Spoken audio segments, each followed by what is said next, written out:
I've been digging all things love, sex, romance, and relationships. It's a bit of a spicy series. It's a bit of a hot series. We really want to give people a vision of not just what God is against, but what God is for.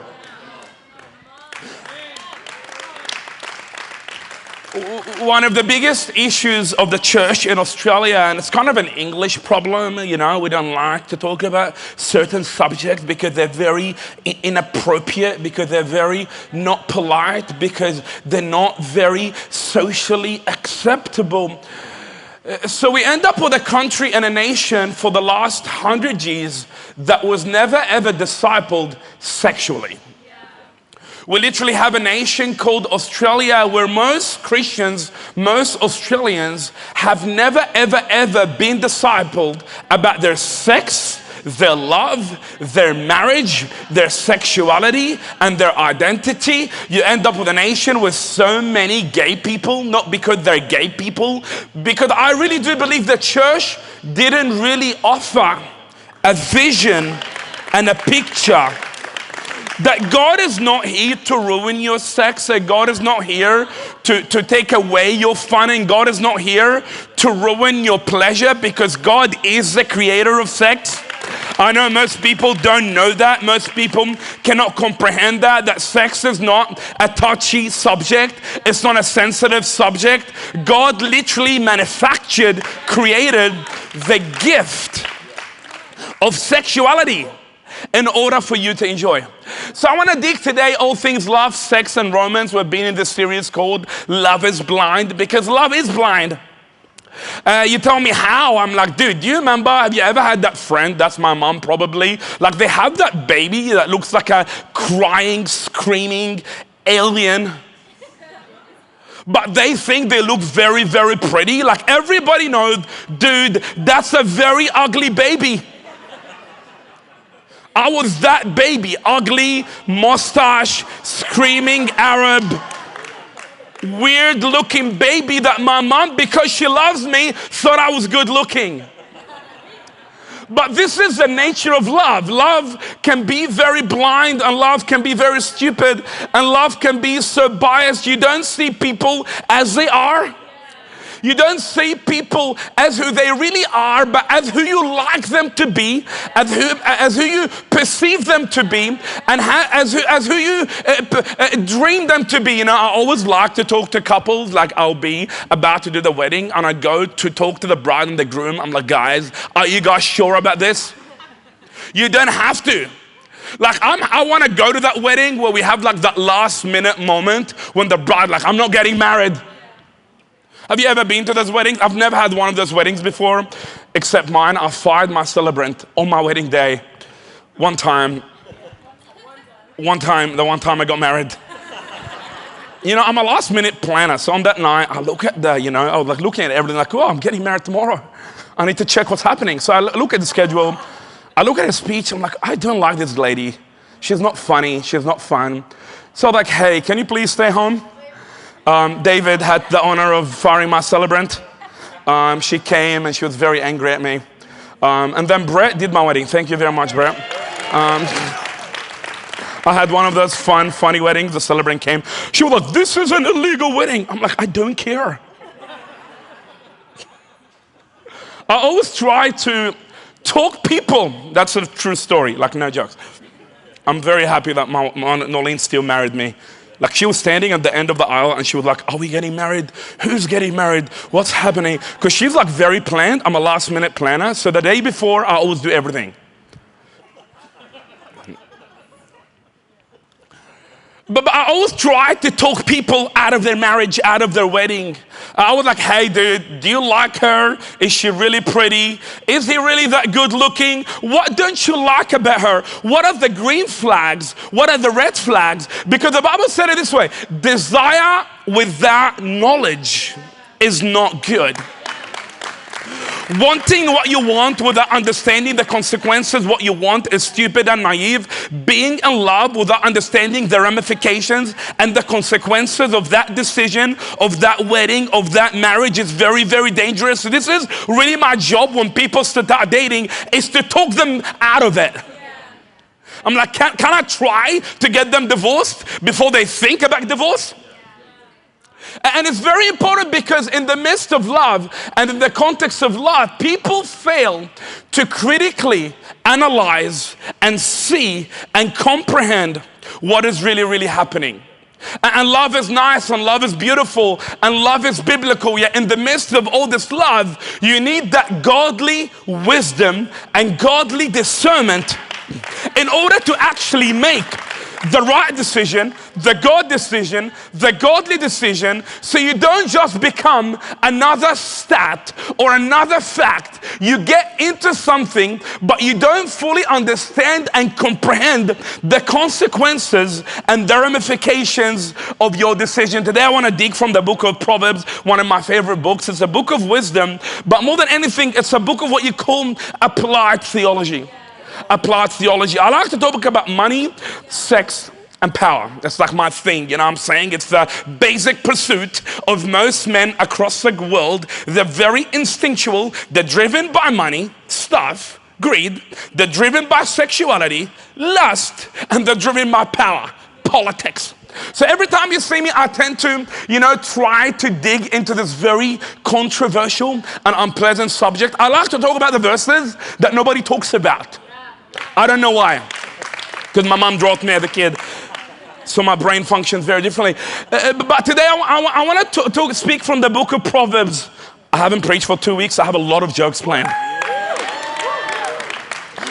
So I want to talk today about marriage, love, sex, and romance from the book of Proverbs, which is a book not just of theology, a book of applied theology, because what I figure about people is that people like theology and people like ideas and people like biblical philosophy until it becomes an action, until it becomes a point, until it becomes a turning point, until it becomes something that you do.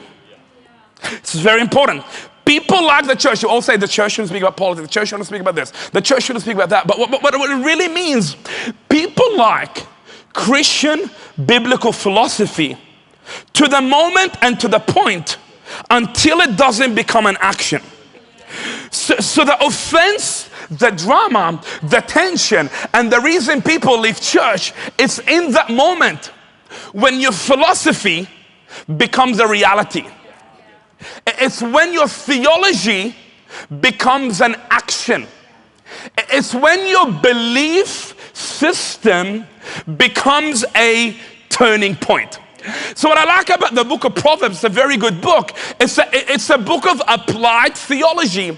It's a book of wisdom that it gets you to fathom and understand not just what you should think, but what you must do. Look what Proverbs said. Proverbs is one of my favorite books in the world.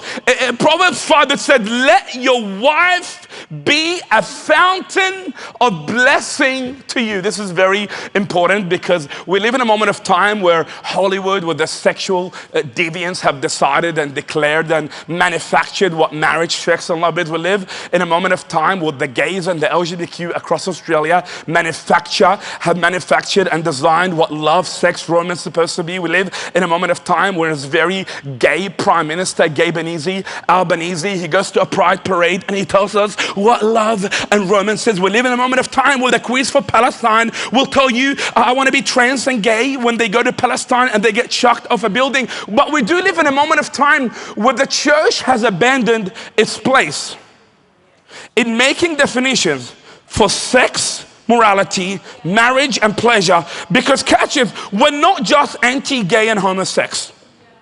We're also pro God-glorifying, pleasurable, and fun sex.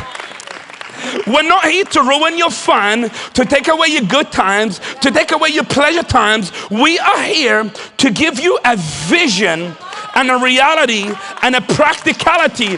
Because look what the Bible said. Let your wife be a fountain of blessing for you. Rejoice in the wife of your youth. Let her breast. I'm like, that's in the Bible. In another translation, it said, let her blossom. I'm like, what the heck is a blossom? I wanted to call this message breast and blossom.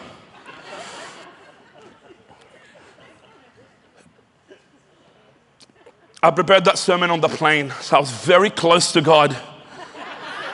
Something about planes Make me close to Jesus. There's no reception. Every time on the plane, I cannot talk to anybody. I'm like alone by myself, on the plane by myself for 16 hours. There was nobody next to me. So the only person I could talk to was God. Let her breast satisfy you also, always.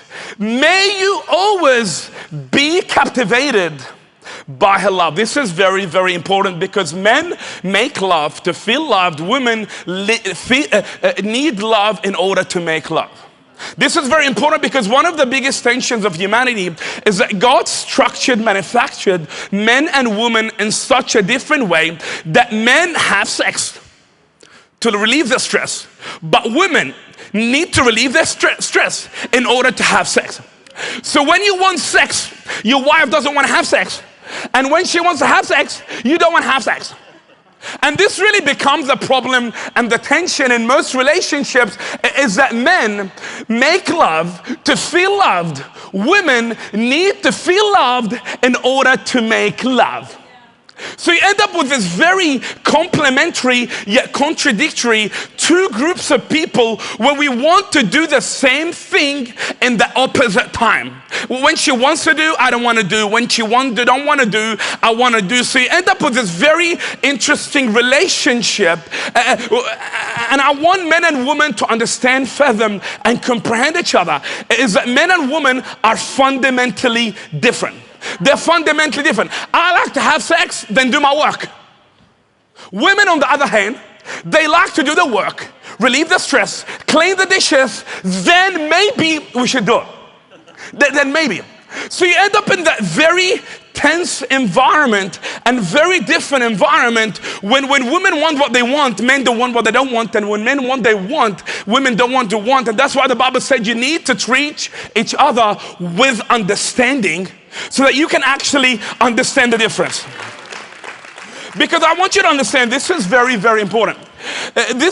Christian sex is one of the most sacrificial acts in the whole entire world, and Christian sex is about self-sacrifice, not self-service. In fact, Christian sex is one of the biggest expressions of God's love to humanity, because when you actually participate in this very holy, sacred, yet fun experience of sexuality, you literally sacrifice your body for the sake of the pleasure and the service of the other person. This is very important. What's the difference between Christian sex and our current gay, secular sex? The difference is that Christian sex is about her body, but secular sex is about my body. Christian sex is about other fulfillment and self-sacrifice. Secular sex is about selfish ambition and selfish pleasure. Christian sex is about you giving away your body, your existence, your reality, so that the other person may experience. So you end up, it's very important. Christian sexuality, when you participate in sex in the context of God's will and God's purpose, this is very, very important. It is the epitome of self-sacrifice. Because Christian sex is about giving your body so that the other person may feel loved. Christian sexuality is about offering your physical existence so that the other person may experience fun and pleasure. Look what Paul said is very, very important. Look what Paul said in 1 Corinthians. A husband should fulfill his marital duty. You see, in Christianity, sex is like a job.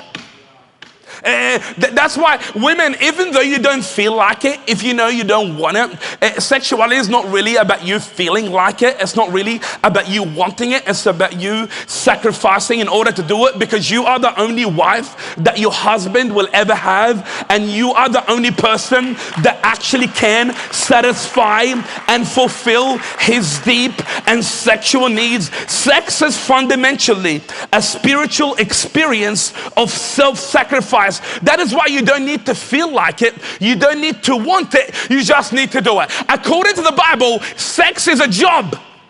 It's my favorite job. It's the best job in the world.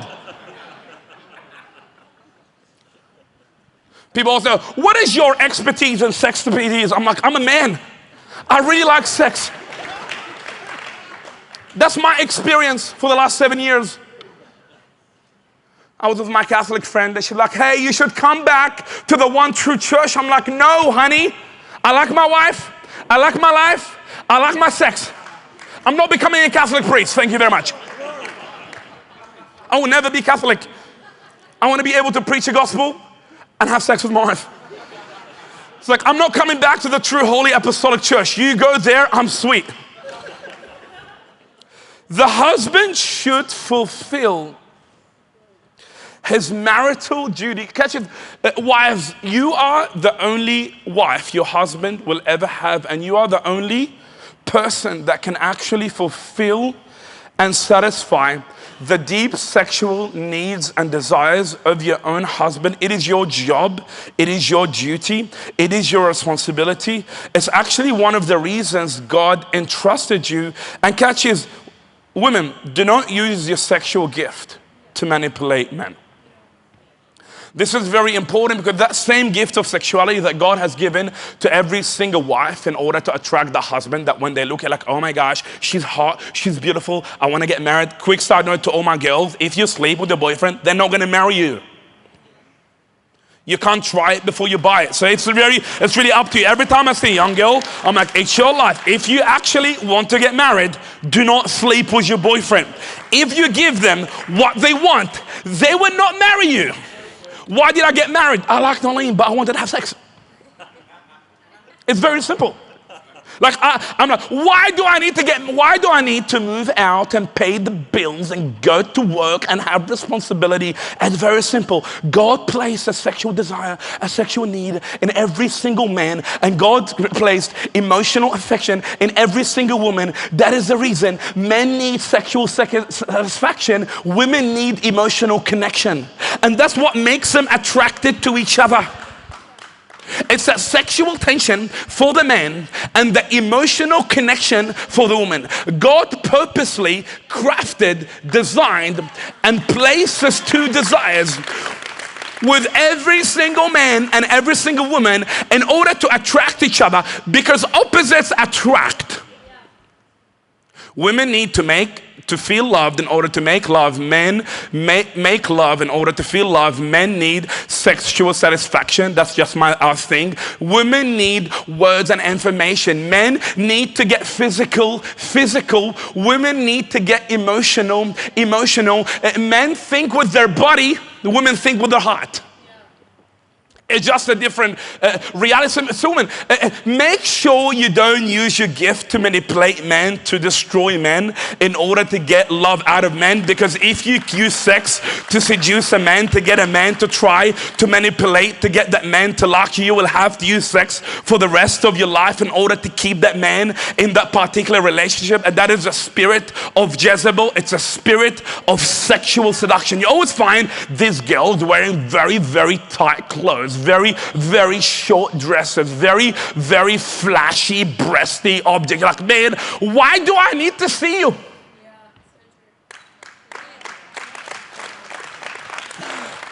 I'm like, modest might not be hottest, but modest is holy. This is a spirit of Jezebel. It's a spirit of seduction. It uses the gift of sexuality and that desire, that sexual need that God has placed in every single man for a woman to manipulate. That's why when Jezebel was about to died, when Jezebel was meeting King Jehu at the end of her life, as she was about to meet him, he was going to kill her, and she decided, maybe I can seduce him. She quickly put some makeup on, tried to look a bit hot to try to sexually seduce him, because that is a spirit of Jezebel. It's a spirit that uses the gift of sexuality, the power of sexuality, that God designed of sexuality, that God gave a woman in order to attract her husband, in order to seduce her husband, but it's used outside of the will of God in order to manipulate, control, and maneuver men. The same thing for men. Do not use your words to get sex out of women. It's the same thing. Men need sexual satisfaction. Women need emotional connection. The same thing, that spirit of manipulation comes upon men in order to make women love that they're not married to, in order to seduce them, in order to attract them, in order to manipulate them, rather than using sex in the context of marriage in order to have fun and in order for two people to become one. You use that sex as a gift to destroy and to distort the other person. Look, the husband should fulfill his marital duty to his wife, and likewise to her husband. The husband should fulfill his wife's sexual needs. Men, you are the only husband she will ever have in her life, unless you die, unless she kills you. You are the only person. Some people are like, I want to get divorced. I'm like, you got two options. I mean, they can die or you can kill them. If you don't get caught, you can get married again. This is extreme.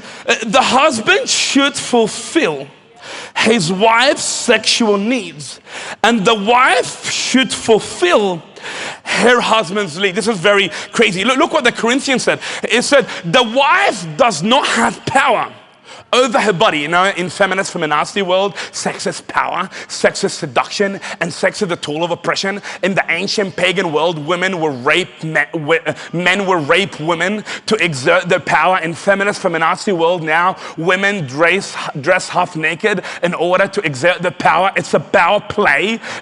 Men rape women. That's the story of humanity most of the time until Christianity came into existence. Women use their sexuality to seduce men. So sex is now a tool of power. According to Marxists like Albanese, sex is political and sex is power. That's the Marxist belief. Sex is a tool of power, it's a tool of oppression, it's a tool of suppression, and it's a tool of power play. That's why when you see two people getting married, it's nothing but a sexual transaction. That man is trying to control the woman by having sex with her, and the woman is trying to control the man by seducing. That's most feminist feminazi. That's why they would dress half naked, they would go on the street. You're like, what the heck is going on? Because they view sex not as a sacred sacrament, not sex as a gift from God, not sex as a tool of showing love to your wife and husband. Sex now becomes a tool of control. Catch this, catch this. The wife has no power over her body. I like that word power in other translations. The wife gives authority over her body, over her soul, over her physical existence in order to satisfy and meet the needs of the other person. This is very, very important. This is the reason Christian sexuality is one of the most self-giving, self-sacrificing, serving acts in the whole entire world. Because your actual physical and physical existence is no longer about you, but about fulfilling and meeting the needs and the wants of the other person. I want you to understand, Christian sexuality is self-giving, is self-sacrifice. That is why Christian sexuality is spiritual and Christian sexuality is worship. So catch this. The wife gives power over her body to the husband. So it's not my body, my choice, or my feminist feminazi. I like it when people like talk all the time. I'm like, the Bible is so controversial. The Bible is so controversial because everything people believe true. Most of the times, God will flip it. So catch it, woman. It's not your body, not your choice. It's his body, his choice. Catch this, men. The same thing goes for you.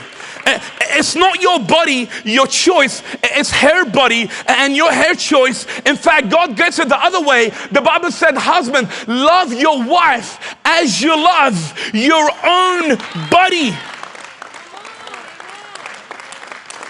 I like bodies. Paul said it this way. I plead with you, brothers and sisters, to offer your body. So sex is spiritual. Sex is worship. Sex is holy, sacred, and pure. And we need to talk about it in church. We can't just be anti, we need to be pro. It's a huge problem in Australia. Most people across this nation never ever got discipled sexually. That's why they're either gay, divorced, or unhinged sexually. They're unhinged. Because we didn't give them biblical. So the husband gives power. The wife has no power over her body. And the husband has no power over his own body. But they give authority to the other person. It said afterward, look after, it said, do not deprive each other from sexual. This is very, very important. Woman, you cannot deprive your husband from sex unless you're praying. The only reason you shouldn't be having sex, jokes, is because you're praying. Your job is to give, to sacrifice, to maneuver your existence in order to serve the other person. And young people, if you feel a bit excited after the sermon, if you feel like, kissy, touchy, well, you just need to marry.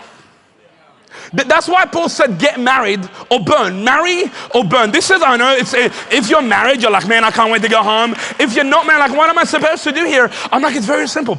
God gave you that sexual desire, that sexual appetite, that sexual need, that sexual want. God made you feel excited every now and then in order to place that desire within you. Look what it said after. It said, enjoy the wife of your youth.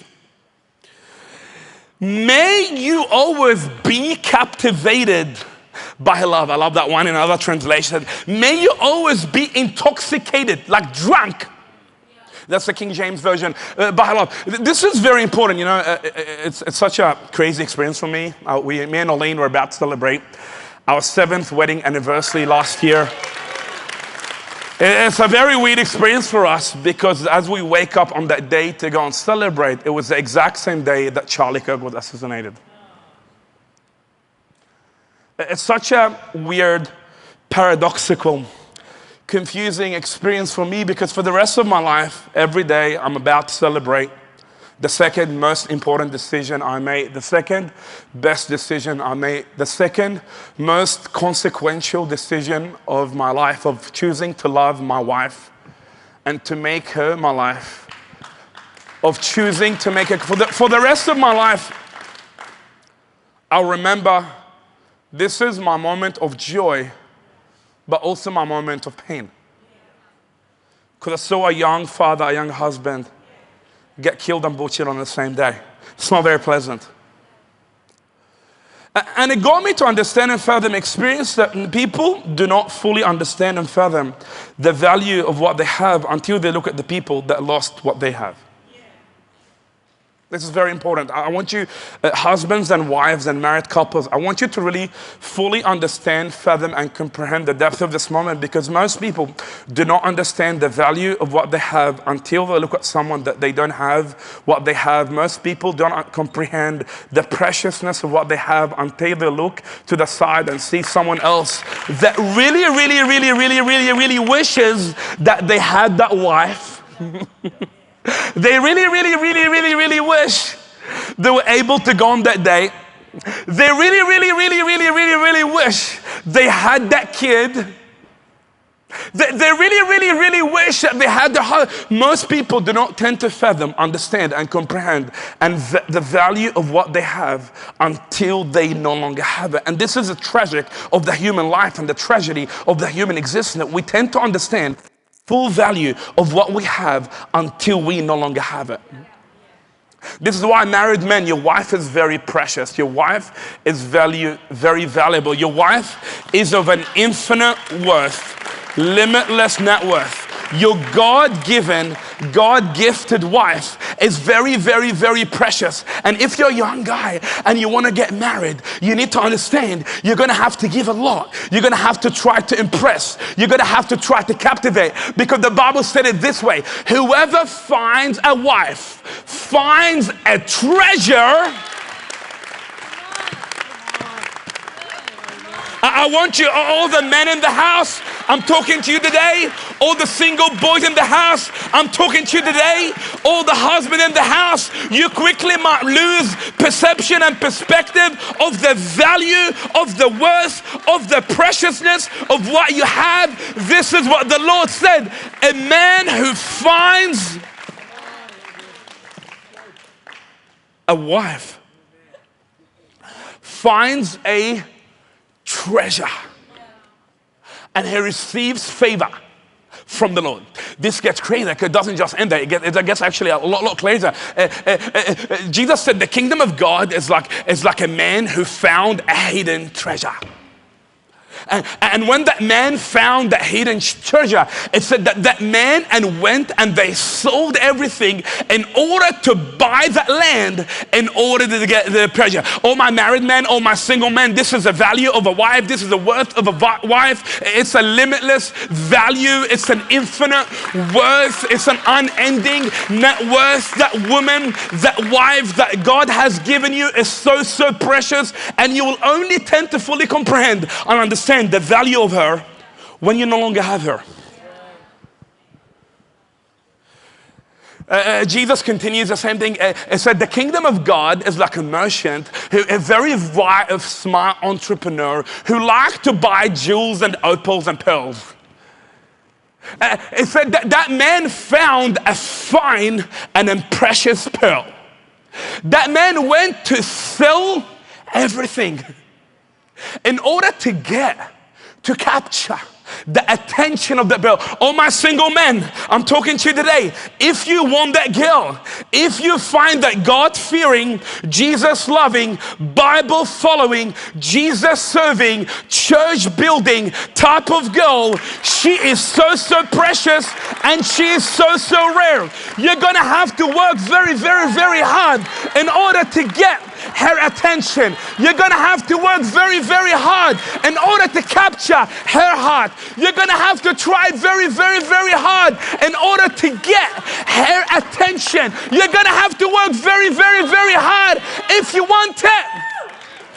Because if you like it, you should put a ring on it. Prophet Beyonce.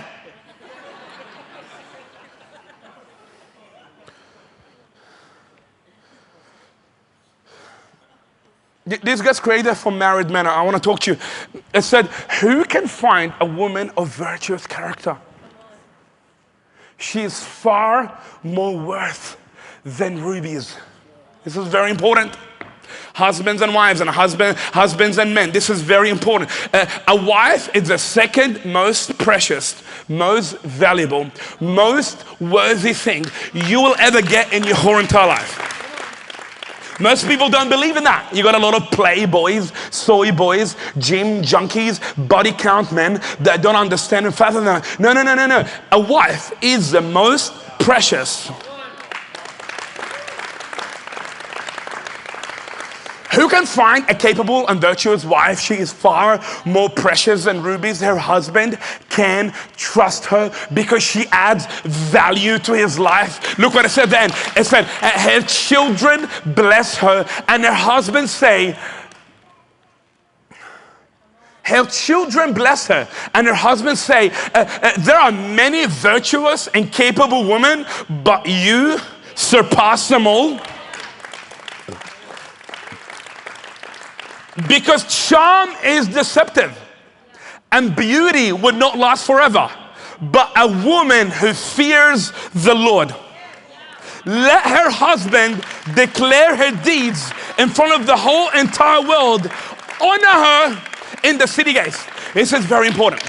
Whatever you don't honor, you dishonor. Most people think I can just not honor. I just don't honor that girl. I don't just honor my wife. I just don't want to honor my husband. I just don't want to honor that marriage. She's there. He's there. The marriage is there. But this is the problem. Whatever you don't honor, you dishonor. Honor is a value system, and honor is putting weight on something.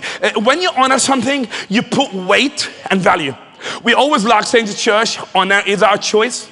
Because whatever you don't honor, you don't honor. Whatever you don't honor, you devalue. Whatever you devalue, you will eventually lose. And most people do not understand the full value of what they have until they no longer have it.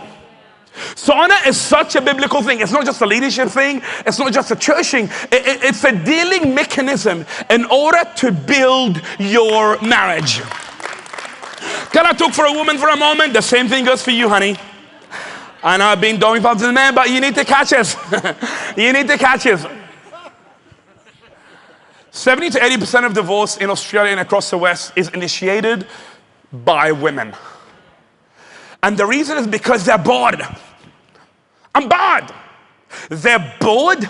They don't feel happy. And they don't feel it anymore. I just don't feel like it.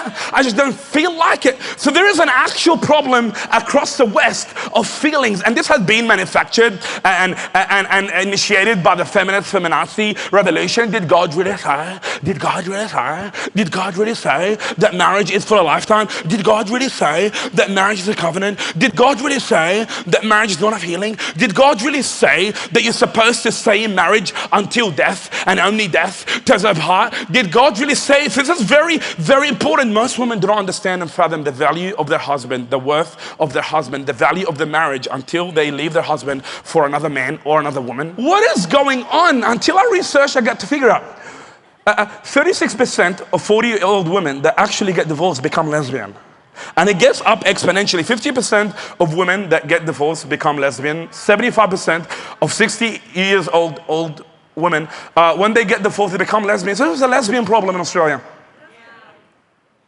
So after you spend all of your life, after you build that family, after you build that house, after you make that covenant, after you get that nice and God-glorifying wedding, after you finish the whole thing, you're like, I just don't feel like it. 70 to 80% of divorces in Australia and across the West are initiated by women. It's a very, very important stat in reality.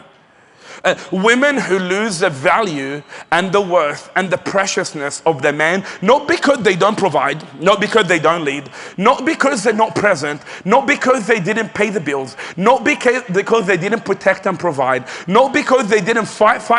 No. They don't like them because they don't feel like it. And they're a bit bored.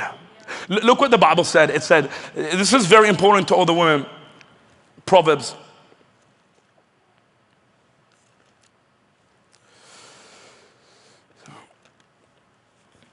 Proverbs 2:16, wisdom will save you from the immoral woman, from the seductive woman who has abandoned her husband and she ignored the covenant she made with her God. So it's very important. I'm here to tell you.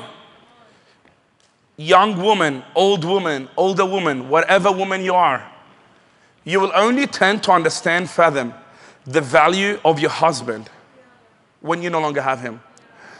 I remember a few days after Charlie Kirk died, Erica Kirk posted this very interesting thing on her social media platform of a letter that every week Charlie used to send her a love letter. And she said, I would give anything to have a Saturday breakfast with my husband. I would give anything to have a Saturday with my breakfast with my husband who asked me, how can I better serve you? If you're reading this, if you have that blessing, please take advantage of it.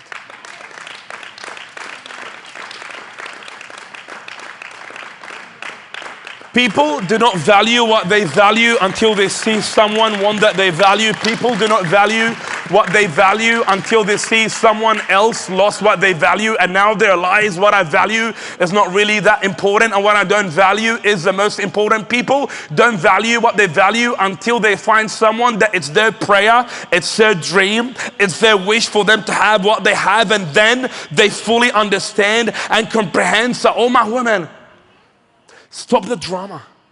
Stop the conflict. Stop being quarrelsome. This is very important. This is extremely important because most women will not understand the value of that moment, of that second, that every single moment you're closer to death than ever. Every single second you are losing time with your husband. One time, one of you is going to die. One of you is going to disappear. You will no longer be able to say hi. You will never get to say goodbye. And one day you will not be able to speak to them. One of you is going to die alone. And one day you're going to wish that moment will come back and have again. But in the midst of all of this, you are so drama. You are so conflict driven. You're so quarrelsome. You haven't learned how to pick your fights. Women, pick your fight. He didn't do the dishes. Who cares? He didn't take the bin. Who cares? I'm like, stop.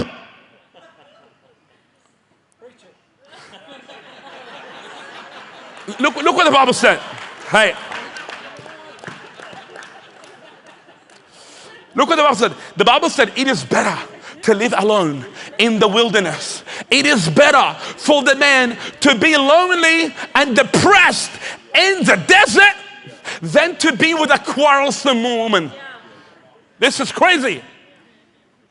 It is better for a man, or my drama-driven, conflict-centered, very quarrelsome, problem, a nagging wife. Yappa, yappa, yappa, yappa, nama, nama, nama, nama. The Bible said a nagging wife is annoying. Look, it's in the Bible.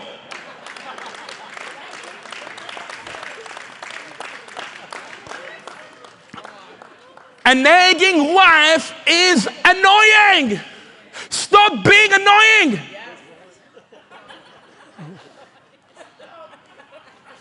Hey, I went after the men. I'm going after the women now. Sorry. A nagging wife is annoying like a dripping tap that doesn't stop.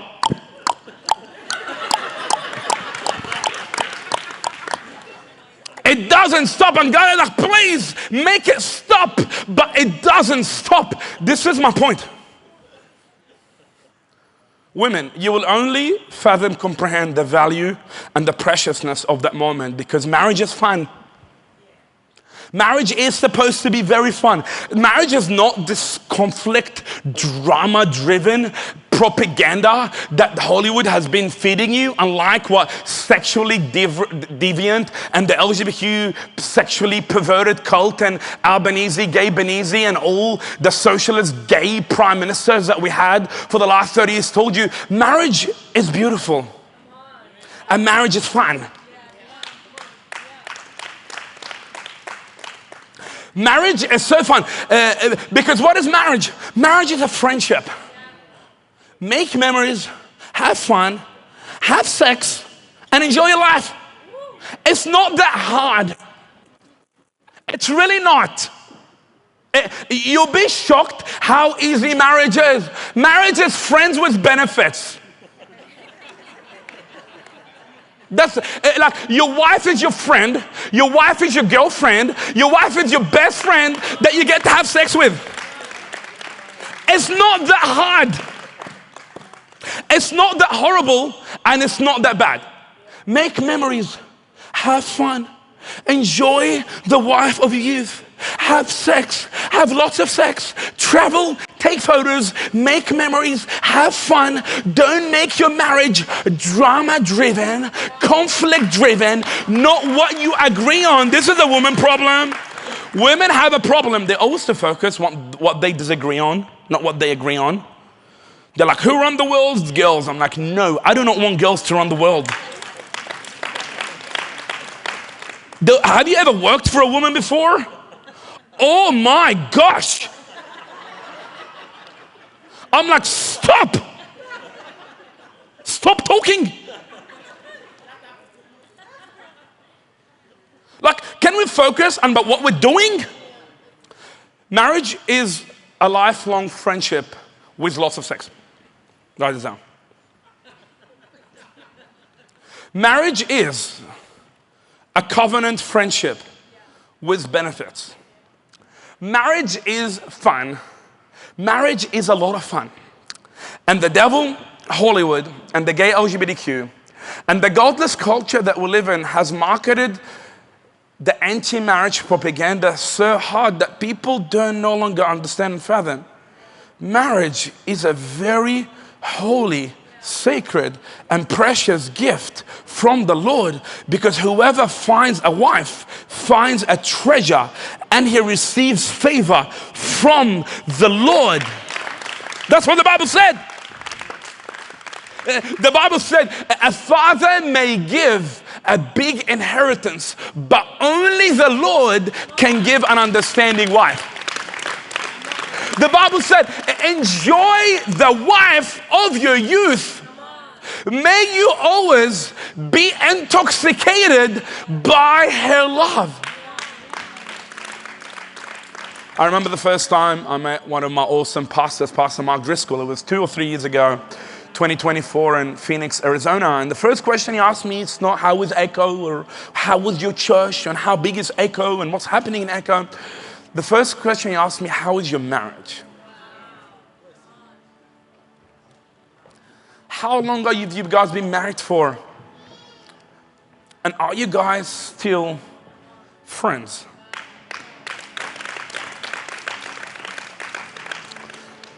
This is the beauty of marriage. It reveals your character flaws. It reveals your personality dysfunction. It reveals your spiritual narcissism. It reveals your moral perversion, that you can't be friends with someone forever. In every single relationship, you can just run. I like marriage, because marriage is the only friendship. I'm like, okay, I can't just move countries and leave her. Okay, I can't just move houses. I can't just change my phone. I can't just run away. I'm stuck with her. But this is the beauty. It's a friendship. It's a friendship. And catch this, I want you to understand, this is very important. The cause of divorce is sensitivity. How does divorce happen? Divorce happens when two friends, one of them gets offended, and after they get offended for a very, very long time, they become unforgiveness, and that unforgiving develops into bitterness. That bitterness over time becomes divorce. It's so easy. It's like you're very sensitive, you're very highly offensive, and you get offended by every single thing that your husband do. You get very offended by everything that your wife do, and before you know that offense, you're very sensitive, you're very sissy, you're very soft, so you get offended and you get offended. Have you ever met these people that always get offended? It's very important. Being offended easily, you'll get divorced because of that. A lot of people get offended by me. I'm like, dude, I'm testing your marriage skills. It's I'm telling you, easily offended people are unforgiving people. Unforgiving people become bitter people. Bitter people become divorced people. And you put the same problem in the context of church, it becomes unforgiving people become bitter people become divisive people, and divisive people leave the church. So God gave you two relationships in the world, the relationship with your wife and your relationship with your church, and you have to be stuck with it.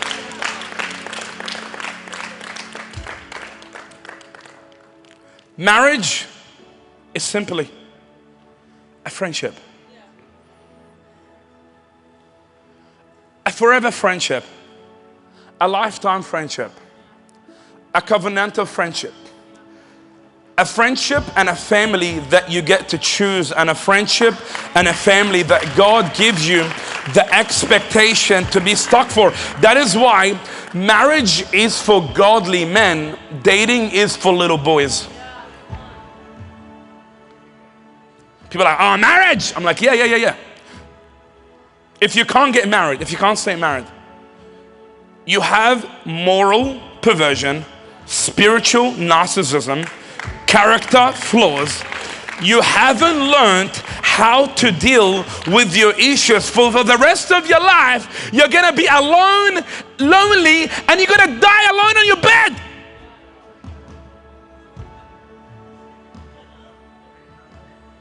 Because you're a narcissist. Marriage is a friendship that God uses to purify your character. Enjoy the wife of your youth. Let her breast satisfy you always. May you always be captivated by her love, because whoever finds a wife finds a treasure and they receive favor from the Lord. If you're married, you're very, very blessed. If you have a wife, you are highly favored. If you have a husband, God has blessed you with the biggest blessing in your world. If your marriage, this is the second best decision you will ever make of your life. If you make that decision to be married for the rest of your life, this is it. This is the deepest joy and the greatest pleasure you will ever get into life.